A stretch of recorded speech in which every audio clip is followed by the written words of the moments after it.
Es un privilegio poder seguir con esta lección que es dedicada al profeta Joel, y vamos a aprender en los próximos 50 minutos algunas cosas bastante interesantes, en mi opinión, sobre este libro y también sobre su contenido y el profeta y de su mensaje. Pues empezamos con el nombre y el autor del libro, Joel. Joel es un nombre hebreo, obviamente, y significa Yahvé es Dios. Y ahí empieza la primera curiosidad. Joel no es mencionado en ningún otro texto del Antiguo Testamento. En lo que sabemos de él, que no es mucho, lo sabemos únicamente por medio de este libro mismo.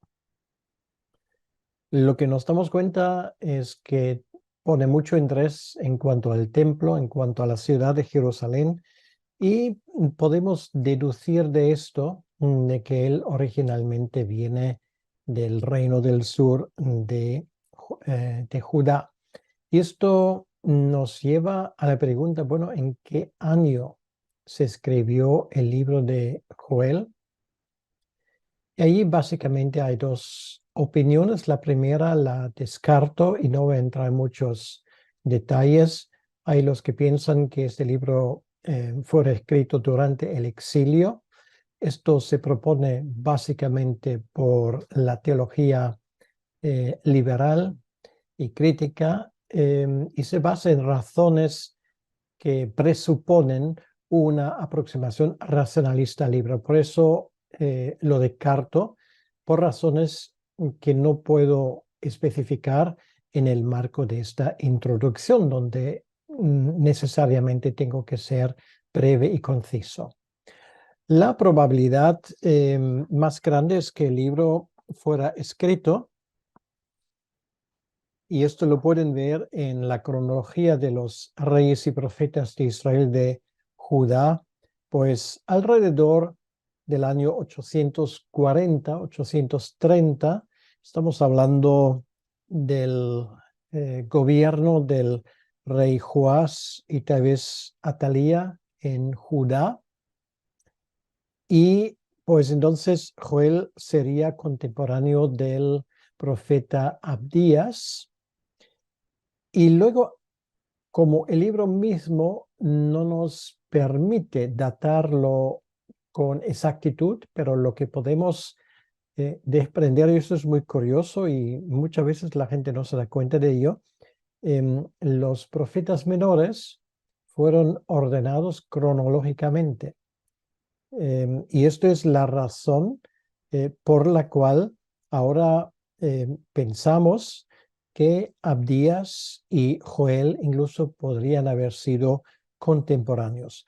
De todos modos, la gran mayoría de los entendidos y eruditos del Antiguo Testamento datan este libro también por razones de estilo, por el hebreo que usa, por algunas cosas de su contenido, pues entre esos años 830, 840 antes de Cristo. Esto significa que el libro se publica antes de la destrucción del Reino del Norte y, por supuesto, antes de la destrucción de la ciudad de Jerusalén que predice.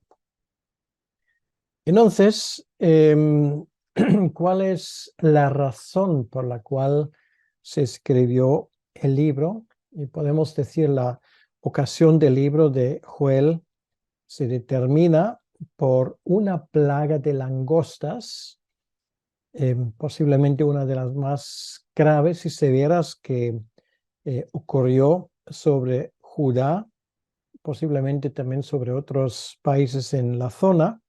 Y por lo que leemos en el capítulo 1, versículo 2, no tenía paragón en la historia de Judá. Dice: oíd esto, ancianos, y escuchad todos los moradores de la tierra, y de la tierra. Esto quiere decir Haaretz, la expresión hebrea, significa la tierra de Israel. ¿Ha acontecido esto en vuestros días o en los días de vuestros padres? Quiere decir que esto, lo que luego describe esa desolación por langostas, es algo único, muy severo, más severo que en otras ocasiones, y por eso lo menciona. Joel creyó que esta plaga era el juicio de Dios sobre Judá, precisamente porque no se habían arrepentido. Esto, luego lo miramos con un poco más de detalle, él lo menciona en el capítulo 2, versículos 12 y 13. Sin embargo, esto fue simplemente un juicio temporal, pero uno que sirvió, para decirlo así, de advertencia o anticipio de un juicio mucho mayor que Dios traería sobre el pueblo impenitente más adelante, lo que finalmente da la idea central del libro, que es la idea del día del Señor, el día del juicio, el día donde realmente hay un acontecimiento bisagra. Esto lo vamos a estudiar con más detalle a continuación. Si hablamos del tipo de lenguaje que el libro usa, es una obra de profecía que se escribe mayoritariamente en la típica forma poética. La poesía hebrea tiene ese estilo. Y esto se ve, por ejemplo, en el uso de los paralelismos en los versículos, que es algo muy típico de la poesía hebrea.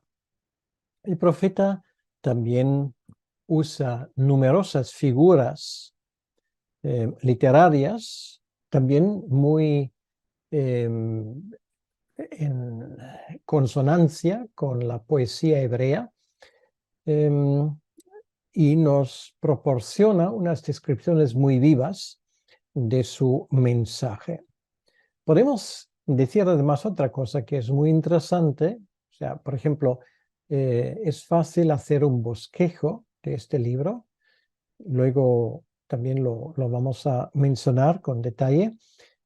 Por lo tanto, podemos decir que es un libro altamente estructurado alrededor de los temas centrales que son juicio, liberación y lo mencionado anteriormente, el día del Señor.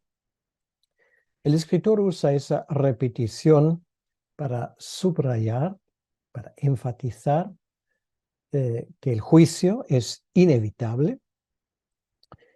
Y nos damos cuenta que en el capítulo 2, versículo 28, en esa famosa profecía del libro de Joel, que se usa en el libro de los Hechos, capítulo 2, ahí tenemos la descripción monumental de este día donde el Señor derrama su espíritu sobre su pueblo.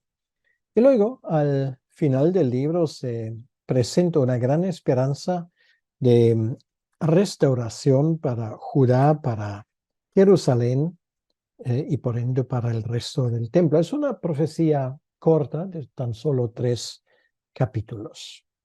Luego podemos decir que hay una serie de características que salen en el libro que son muy importantes y son fáciles de recordar. El tema principal del libro es lo que acaba de mencionar, el tema del Día del Señor. Ahora, ¿cuál es el Día del Señor? Hay muchos que piensan que esto tiene que ver con la última época antes de la segunda venida de Cristo y sin embargo no es así. Lo podemos comprobar muy fácilmente porque Pedro, en su sermón de Hechos capítulo 2, aplica una parte del libro de Joel que habla del día del Señor a los acontecimientos de Pentecostés. Entonces, este juicio que iba a venir sobre Judá y sobre Jerusalén se cumplió en la destrucción de Jerusalén. en el año 70 y con la destrucción del templo. El día del Señor es, en este caso, un sinónimo de un juicio definitivo y terrible sobre Jerusalén que está estrechamente ligado con los acontecimientos de la crucifixión, de la resurrección de Jesucristo. A partir de ese momento, para la ciudad le quedaron unos 40 años y esto era todo lo que había y lo que quedaba. Entonces, el día del Señor, muy importante, un tema muy importante en primer lugar. Luego, en segundo lugar, lo que es muy característico en ese libro es el llamamiento repetitivo de Joel para el arrepentimiento.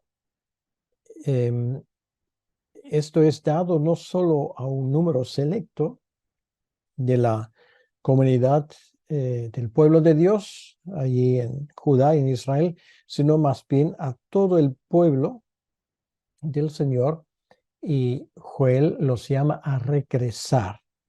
Y se especifican allí jóvenes, ancianos, hombres, mujeres, líderes, seguidores, e incluso aquellos que podrían de otra manera estar exentos de responsabilidades comunitarias, por ejemplo, madres lactantes y los recién casados, que son mencionados en el capítulo 1, versículo 13 y 14, en el capítulo 2, 15 al 17. Entonces, Joel recuerda al pueblo de Dios que la motivación para el arrepentimiento yace firmemente en la naturaleza de Dios. En el 2.13, por ejemplo, leemos, es el compasivo, Él es compasivo y clemente, lento para la ira, abundante en misericordia. Y luego, una tercera cosa que aprendimos del libro y que es una de sus características, Joel demuestra que él proclama lo que otros profetas también habían proclamado antes y lo que iban a proclamar después de él. Esos oráculos de juicio son seguidos luego por oráculos o profecías de salvación, lo que respalda esta constante profética común es la creencia en la soberanía de Dios. Por lo tanto, Joel demuestra el control soberano del Señor y que se extiende esto a todas las cosas, incluyendo a la naturaleza y los eventos humanos. Entonces, estos son los tres temas principales.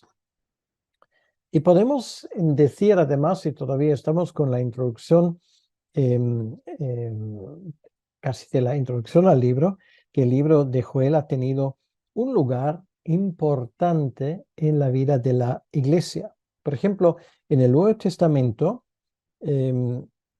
leemos que Jesús y sus discípulos y sus seguidores estaban familiarizados con los escritos de Joel.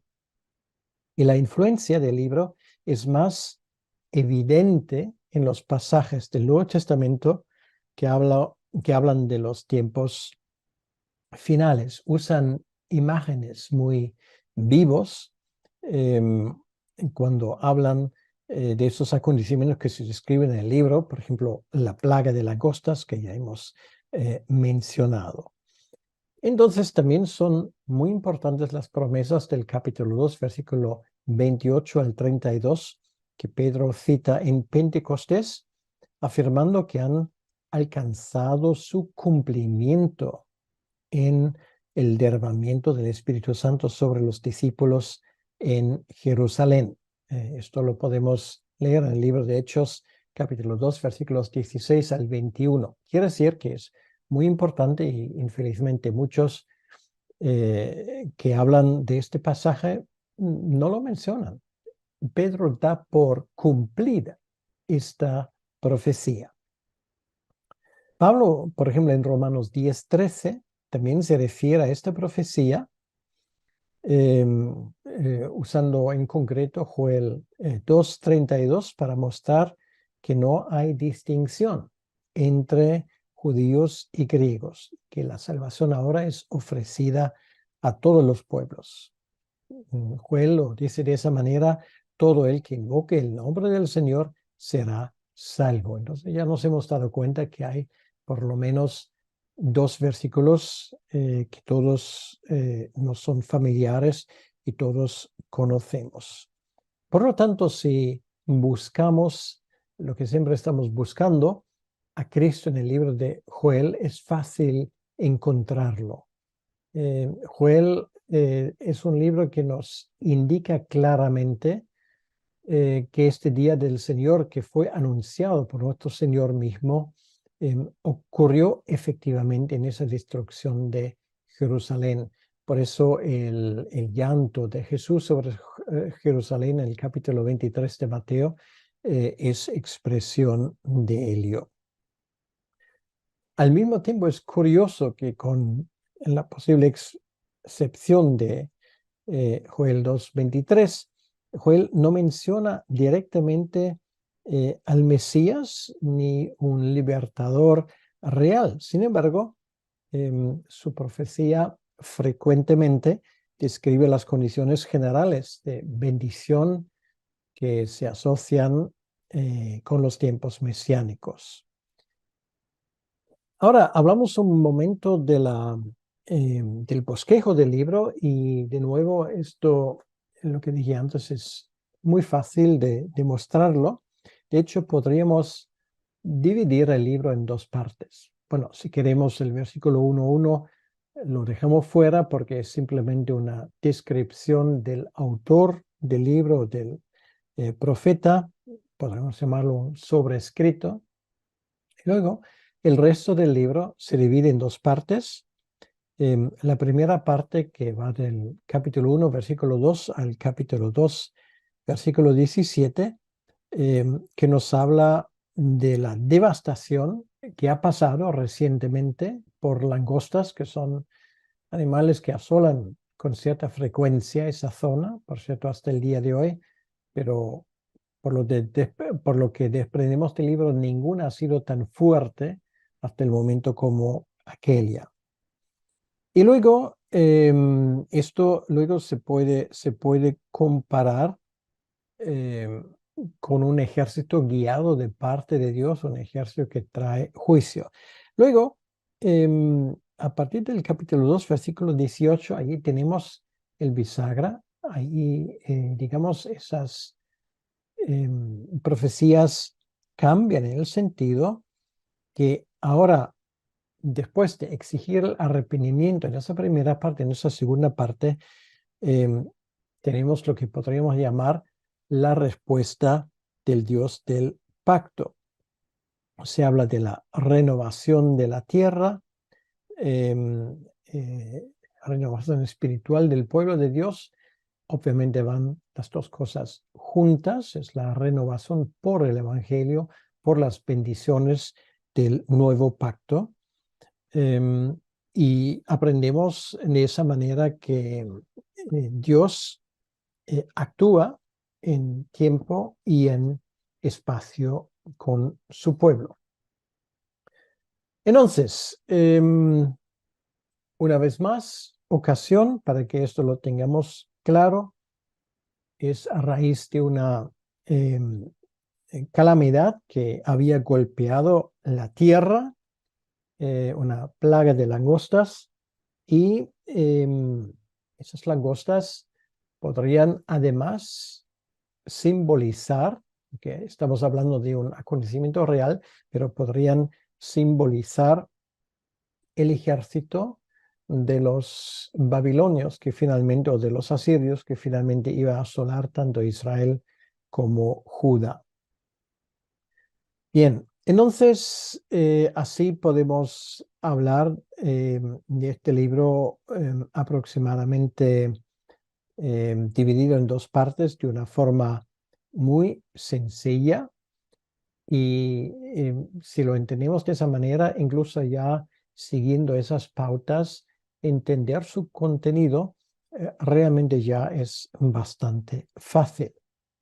Bien, vamos a la primera parte, esa parte que habla de la invasión de las langostas, y simplemente para que podamos hacernos una idea, vamos a escuchar estos primeros 4 versículos y vamos a escuchar el dramatismo que hay detrás de esas palabras de Joel. Dice a partir del versículo 2, oíd esto, ancianos, y escuchad todos los moradores de la tierra. Y una vez más quiero decir, cuando él usa la palabra tierra, la idea es la expresión en hebreo haaretz, y haaretz no es toda la tierra, sino es el país de Israel.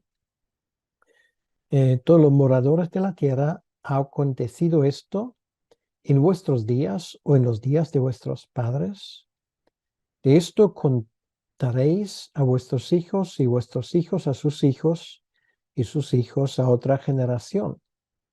Lo que quedó de la oruga comió el saltón, y lo que quedó del saltón comió el revoltón, y la langosta comió lo que del revoltón había quedado.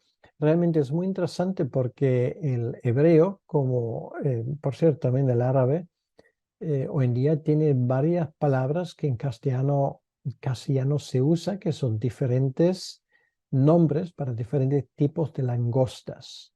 Entonces ya de allí nos damos cuenta que la gente en aquel entonces observaba muy bien qué tipo de animales les hacía daño y estaba familiarizado obviamente el profeta con este tema. Entonces, esto es los primeros 4 versículos, una descripción muy gráfica de esa plaga de langostas. Entonces, a continuación, porque no sé si ustedes han visto alguna vez lo que pasa en una plaga de langosta. Esto no son solamente un par de insectos que vienen por el aire, sino a veces una tierra se puede oscurecer por este ataque.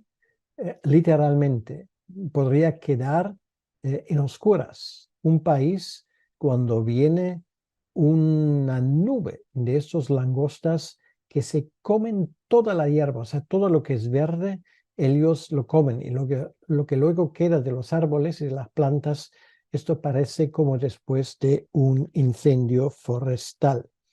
Entonces, a raíz de esto, él llama a la gente al arrepentimiento y a llorar por esta devastación. Entonces, es algo que obviamente en esa parte es como, eso parece un entierro, ¿vale? Porque de hecho era luego proféticamente el entierro de un país. Luego no solamente iban a venir langostas, sino iban a venir los ejércitos de los asirios y el ejército de los babilonios para arrasarlo todo. Esto es la idea que hay detrás. Entonces, ¿qué le queda al pueblo de Dios en una situación así? A partir del versículo 13 tenemos la respuesta, y esto es simplemente hay que clamar a Dios. Entonces, un tipo de arrepentimiento colectivo llamado por los sacerdotes y los levitas debería concienciar al pueblo de su propio pecado. Y luego aparece esa expresión que ya he mencionado antes, lo del día del Señor, que habla del momento del juicio. Lo voy a leer a partir del versículo 15. Dice: Ay del día, porque cercano está el día de Yahvé, el día del Señor, si queremos, y vendrá como destrucción por el Todopoderoso. ¿No fue arrebatado el alimento de delante de nuestros ojos, la alegría y el placer de la casa de nuestro Dios? El grano se pudrió debajo de los terrones, Los graneros fueron asolados, los alfolíes destruidos porque se secó el trigo. Cómo gimieron las bestias, cuán turbados anduvieron los hatos de los bueyes, porque no tuvieron pastos. También fueron asolados los rebaños de las ovejas. Entonces nos damos cuenta un auténtico desastre que aquí se describe. Y luego es Joel, para decirlo así, así termina el capítulo, y las bestias que toman la iniciativa con su propio grito al Señor. Es realmente una parte donde yo creo que cualquier persona que lo lee puede casi coger con las manos el grado de desolación que hay detrás de todo esto. Luego, esto nos lleva al segundo capítulo, que nos habla de este día del Señor. Hay un grito, para decirlo así, de advertencia para el pueblo en el versículo 1. Y ahora este particular día del Señor, el día de Yahvé, se describe vividamente en los versículos 2 al 11 del capítulo 2. Lo que vemos aquí realmente, y ahora es bueno escucharlo en este caso. Si en el primer caso él pone la idea de un acontecimiento que pasó, es decir, la invasión de las langostas, él ahora habla de un acontecimiento futuro. Y vamos a escucharlo porque me gustaría que ustedes se hicieran una idea propia. Dice: día de tinieblas y de oscuridad, día de nube y de sombra, como sobre los montes se extiende el alba, así vendrá un pueblo grande y fuerte, semejante a él no hubo jamás, y después de él lo habrá en años de muchas generaciones. Ahí él está hablando de personas, ¿vale? Dice, bueno, en el capítulo 1, Joel describe esa catástrofe de las langostas, que se lo comieron junto todo, y ahora las langostas se convierten, para decirlo así, en el futuro en un pueblo que va a invadir a Israel. Y dice, versículo 3, delante de él consumirá fuego, tras de él abrazará llama. Por eso lo dije antes, las langostas dejan un bosque o algo verde como después de un fuego. Y eso es exactamente lo que se dice aquí. Como el huerto del Edén, será la tierra delante de él, y detrás de él como desierto asolado, ni tampoco habrá quien de él escape. Esto puede hablar de dos cosas, efectivamente, de una invasión de langostas o una invasión de un pueblo como los asirios, que destruyeron a Israel, al rey del norte, o los babilonios, que destruyeron a Judá y a la ciudad de Jerusalén. Entonces, bueno, luego lo vemos como esto se desarrolla, esta invasión, que será un momento terrible para el pueblo de Israel. Entonces, una vez más, es en el versículo 19, el versículo 20, donde vemos cómo el profeta clama a Dios por lo que ha pasado. Entonces, realmente una llamada al arrepentimiento en el capítulo 2, versículo 12 al 17, y que luego ya llegaremos a esa parte del capítulo 2, versículo 18 al 20, donde tenemos una promesa de parte del Señor si hay arrepentimiento. Entonces nos damos cuenta que aquí las cosas están cambiando, y vamos a escucharlo de nuevo como esto suena. Yahvé, solícito por su tierra, por su país, podemos traducir, perdonará a su pueblo. Responderá Yahvé y dirá a su pueblo: he aquí que yo os envío pan, mosto, aceite, y seréis saciados de ellos, y nunca más os pondré en oprobio entre las naciones.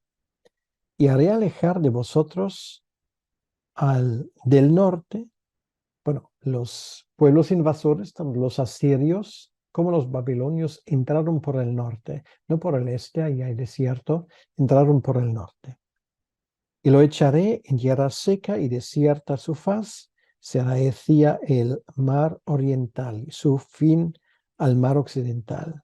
Y exhalará su hedor y subirá su putrición, porque hizo grandes cosas. Capítulo 2, versículo 20. Quiere decir que finalmente ese ejército quedará eliminado. Entonces, a continuación, a partir del versículo 21, estamos en el capítulo 2, el versículo 24, tenemos una llamada, podríamos decirlo, al valor y a la alegría. Una llamada dirigida por Joel hacia la tierra, en el versículo 21, porque el Señor ha hecho cosas maravillosas. Una llamada a las bestias del campo, versículo 22, porque los pastos y los árboles vuelven a florecer, a ser fructíferos. Y una llamada, por supuesto, a los hijos de Sión, a los hijos del pueblo de Dios, porque el Señor bendice la tierra con lluvia y cosecha abundantes. Son los versículos 23 y 24. Entonces, este pasaje obviamente presupone e implica que el pueblo se arrepintió y que el Señor estaba a continuación cumpliendo su promesa. Y esto nos lleva a los siguientes versículos del 25 al 27, donde aprendemos cómo Dios restaurará lo que el ejército de las langostas o de los invasores han destruido. Dice, yo os restituiré los años que comió la oruga, el saltón, el revoltón y la langosta, mi gran ejército que envié contra vosotros. Bueno, es muy interesante y por eso digo, una de las cosas que aprendemos del profeta Joel es la soberanía de Dios sobre todos los acontecimientos. Él dice aquí, mi gran ejército. Quiere decir que tanto las langostas como los babilonios y los asirios, es Dios quien los mandó. Es su ejército. Y lo usó para darle una lección, para decirlo así, al pueblo. Y luego él les habla de la abundancia que habrá y sabrán que Dios está entre ellos. Y estas son palabras muy importantes que dan paso a este pasaje del libro de Joel, que es el más conocido y como dije antes, es el pasaje bisagra que va desde el juicio ya a las promesas. Dice allí, y conoceréis, versículo 27, que en medio de Israel estoy yo. Muy importante, porque es precisamente lo que luego vemos, lo que pasó en el día de Pentecostés. Dios entre el pueblo, Dios en cada persona, a través de la tercera persona de la Trinidad, que es el Espíritu Santo. Entonces conoceréis que en medio de Israel estoy yo y que yo soy Yahvé vuestro Dios y no hay otro, y mi pueblo nunca jamás será avergonzado. Pues esto habla de una tremenda bendición y vemos realmente como los apóstoles, precisamente en ese día de Pentecostés, se levantan, hablan con denuedo, dice aquí, lo que Dios les había dado y no tienen ningún tipo de temor, no se avergüenza de este mensaje, como Pablo luego escribe en el capítulo 1 de Romanos, no me avergüenzo del Evangelio de Dios. Bien, y esto nos lleva a estos 5 versículos que cierran el capítulo 2, y esto lo quiero mencionar con un poco más de detalle porque es fundamental para que entendamos el alcance del mensaje de Joel. Sería interesante tener tanto este mensaje como el texto paralelo en el libro de los Hechos, que nos ayuda un poco a entender de qué exactamente estamos hablando. Dice el versículo 28, y esto es lo que Pedro cita en el día de Pentecostés: después de esto, derramaré mi espíritu sobre toda carne. Profetizarán vuestros hijos y vuestras hijas, vuestros ancianos soñarán sueños y vuestros jóvenes verán visiones. Por lo menos quiero mencionarlo brevemente, si vamos por un momento al libro de los Hechos, porque esto para mí es fundamental para que ustedes lo entiendan. Hechos capítulo 2. Hechos capítulo 2, Pedro cita esto a partir del versículo 17 hasta el versículo 21. Entonces, aquí dice: varones israelitas, cuando él termina con ese pasaje, oíd estas palabras: Jesús Nazareno, varón aprobado por Dios entre vosotros, con las maravillas, prodigios y señales que Dios hizo entre vosotros por medio de él, como vosotros mismos sabéis. Y luego él sigue contando estos acontecimientos y lo da como un cumplimiento de esta profecía. Quiere decir que esto no es algo que ocurrirá en el futuro, esto es algo que ocurrió precisamente en el día de Pentecostés. Luego, versículo 29, y también sobre los siervos y sobre las siervas derramaré mi espíritu en aquellos días. Esto es lo que pasó en el día de Pentecostés. Fenómenos como, por ejemplo, las lenguas, que eran lenguas conocidas, que luego la gente que vino de diferentes partes de la parte oriental del Imperio Romano podían entender perfectamente lo que los apóstoles dijeron. Y ahora viene una cosa: Joel habla del día de la cruz. Esto es muy interesante lo que viene a continuación, que también Pedro lo da por hecho y por cumplido. Dice: y daré prodigios en el cielo y en la tierra, sangre y fuego y columnas de humo. Sangre es precisamente lo que ocurrió en la cruz, la sangre de Cristo. Luego esa sangre, ellos gritaron: que venga su sangre sobre nosotros y sobre nuestros hijos. La carnicería en la calle de Jerusalén la describe Josefo y era inimaginable.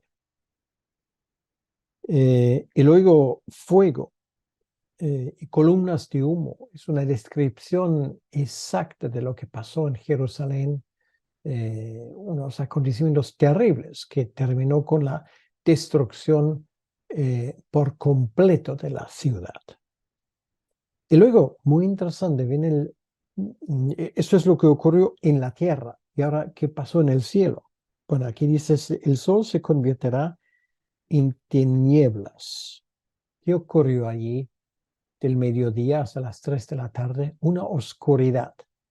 Ahora, no podemos entrar en ese detalle. Yo escribí un libro que dedico a estos fenómenos, que se llama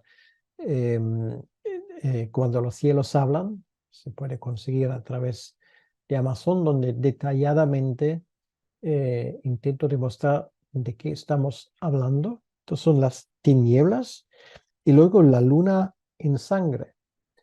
Eso también es comprobable hoy en día, que en aquel día de la crucifixión ocurrió un eclipse del sol, y cuando la luna sube en el horizonte de Jerusalén sobre las 6 de la tarde, pues sale como luna roja, como bañada en sangre. Y yo creo que a la gente, después de todo lo que han vivido, las tinieblas de 3 horas ahí, luego lo que pasó en el templo con el desgarre de la gran cortina, y luego el terremoto que había por la noche, pues viven esto, y esto debe de haber sido para ellos algo increíble. la luna en sangre, antes de que venga el día grande y espantoso de Yahvé. Y eso es el día del juicio final sobre Jerusalén, que iba a venir una generación más tarde, como Jesús lo había predicho. Y luego esto sigue, esto todo forma parte del sermón de Pedro. Y todo aquel que invocare el nombre de Yahvé será salvo, porque en el monte de Sión y en Jerusalén habrá salvación, como ha dicho Yahvé, y entre el remanente al cual él habrá llamado. Entonces, bueno, estos son los versículos más conocidos de Joel, sin lugar a dudas. Y esto nos deja perplejos, porque nos damos cuenta con qué exactitud esa profecía se ha cumplido. No está por cumplirse, sino se ha cumplido. Y más adelante la destrucción definitiva de Jerusalén en el año 70. Bien, hasta aquí ya podemos decir que se pueden aprender muchas cosas del libro. Solamente quiero sugerir algunas.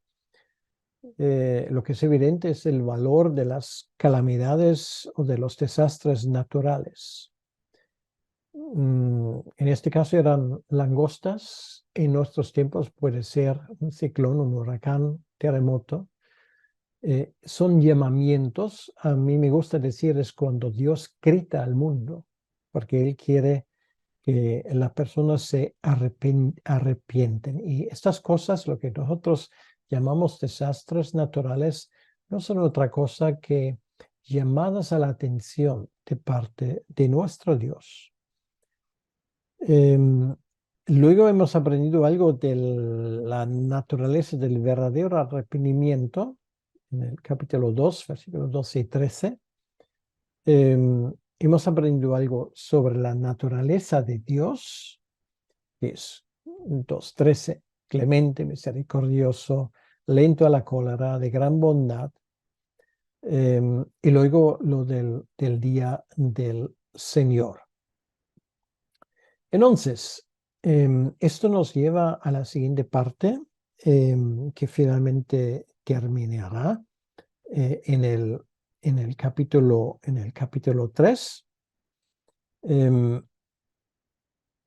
Nos damos cuenta que en esa parte final, el profeta Joel nos habla sobre las cosas que ocurrirán en aquellos días. Quiere decir que todavía quedan cosas, que es lo que ocurre en los días de aquel juicio. Esto es lo que tenemos aquí. Dice el versículo 1 del capítulo 3, porque he aquí, en aquellos días y en aquel tiempo en que haré volver la cautividad de Judá y de Jerusalén, reuniré a todas las naciones y las haré descender al valle de Josafat, y allí entraré en juicio con ellas a causa de mi pueblo y de Israel, mi heredad, a quien ellas esparcieron entre las naciones y repartieron mi tierra. Entonces aquí esto nos está hablando del juicio, como Dios llevará a cabo su juicio con justicia realmente. Allí Dios juzgará a las naciones. Josafat, por cierto, significa eso, Dios juzgará. Y esto realmente habla y menciona el valle de Josafat, que es el valle del Quedrón, cerca de Jerusalén, y ahí habrá una gran cosecha. Este valle es el valle de la decisión, para decirlo así. Entonces, esto está hablando del hecho de que Dios finalmente reivindicará a su pueblo, y todos los que se habían unidos en contra de Dios y de sus planes y de su pueblo, finalmente van a tener que ver que Dios seguirá siendo el Dios soberano y el Dios fuerte que es. Una vez más, si leemos ese capítulo 3, nos damos cuenta que aquellos que finalmente se levantarán contra Israel, a su vez tendrán su juicio. Allí, por ejemplo, se menciona Tiro y Sidón en el capítulo 4, que finalmente también van a recibir su merecido. Y finalmente, esto es un capítulo que nos habla finalmente del hecho de que será el pueblo de Dios quien prevalecerá, quien ganará esta batalla. Vamos a leer, por ejemplo, versículo 4 y también del capítulo 3, y también que tengo yo con vosotros, Tiro y Sidón, y todo el territorio de Filistea. ¿Queréis vengaros de mí? Y si de mí os vengáis, bien pronto haré yo recaer la paga sobre vuestra cabeza. Bueno, es un versículo que obviamente el Señor hace referencia a este mismo versículo, por ejemplo, Mateos 11, 21, 22, Lucas 10, 13 y 14. Él lo cita y aquí lo tenemos. Obviamente, vamos a mirarlo en el Nuevo Testamento un momento. Voy a Mateo 11, versículo 21 y 22. Mateo 11, versículo 21 y 22. Y dice lo siguiente: ay de ti, Corazín, ay de ti, Betsaida, porque si en Tiro y en Sidón se hubiera hecho los milagros que han sido hechos en vosotros, tiempo que se hubiera arrepentido en silicio y ceniza. Por tanto os digo que en el día del juicio será más tolerable el castigo para Tiro y Sidón que para vosotros. Entonces, aquí vemos que esto es un directo cumplimiento de qué está hablando el Señor Jesucristo. De nuevo, del juicio sobre Jerusalén. Ellos han escuchado de parte del Mesías mismo, lo han rechazado, han tenido una ocasión mucho mejor que esos pueblos fenicios, Tiro y Sidón, que se menciona aquí, y realmente toda la responsabilidad recae sobre el pueblo, y por lo tanto este juicio que ocurre en el día, en el año 70, es terrible. Sigo leyendo: porque habéis llevado mi plata, mi oro, mis cosas preciosas y hermosas, y metisteis en vuestros templos. Realmente en el templo de Jerusalén, cuando se destruye, nos cuenta Josefo, se encontró la fortuna personal de los sumos sacerdotes, Anás y Caifás, y luego sus seguidores, que habían amontonado una tremenda fortuna. Y vendiste los hijos de Judá, versículo 6, y los hijos de Jerusalén a los hijos de los griegos para alejarlos de su tierra. Quiere decir que les habéis engañado, no les habéis enseñado mi ley. Versículo 7, aquí yo os levantaré del lugar donde los vendisteis y volveré vuestra paga sobre vuestra cabeza, y venderé vuestros hijos y vuestras hijas a los hijos de Judá, y ellos los venderán a los sabeos, nación lejana, porque Yahvé ha hablado. Quiere decir que esto habla de que muchos judíos tenían que huir, muchos fueron vendidos como esclavos y llevados a todas partes del imperio romano. Versículo 9.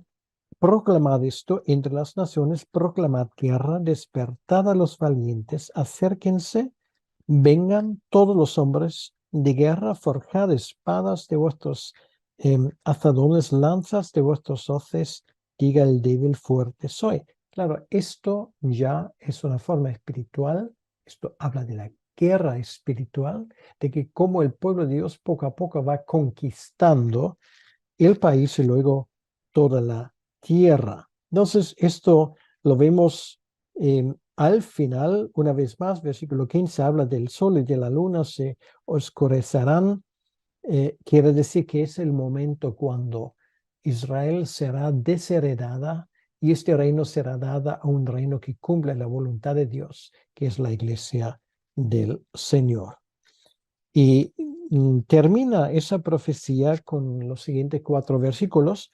Sucederá en aquel tiempo que los montes destilarán mosto y los collados fluirán leche y por todos los arroyos de Judá correrán aguas y saldrá una fuente de la casa de Yahvé y regará el valle de Sittim. Pues es la misma imagen que tenemos en los últimos capítulos del profeta Ezequiel, del cual ya hablamos.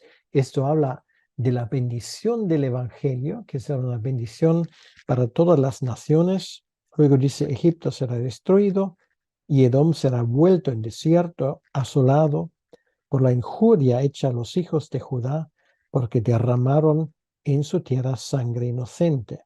Pero Judá será habitada para siempre, Jerusalén por generación en generación. Esto habla de las bendiciones del Evangelio, habla del hecho de que Dios llamará a un pueblo que cumplirá su propósito en la historia. Y finalmente, versículo 21, y limpiaré la sangre de los que no había limpiado y Yahvé morará en Sión. Pues tremendas palabras realmente cumplidas, como hemos visto en el libro de los Hechos, como esto se describe.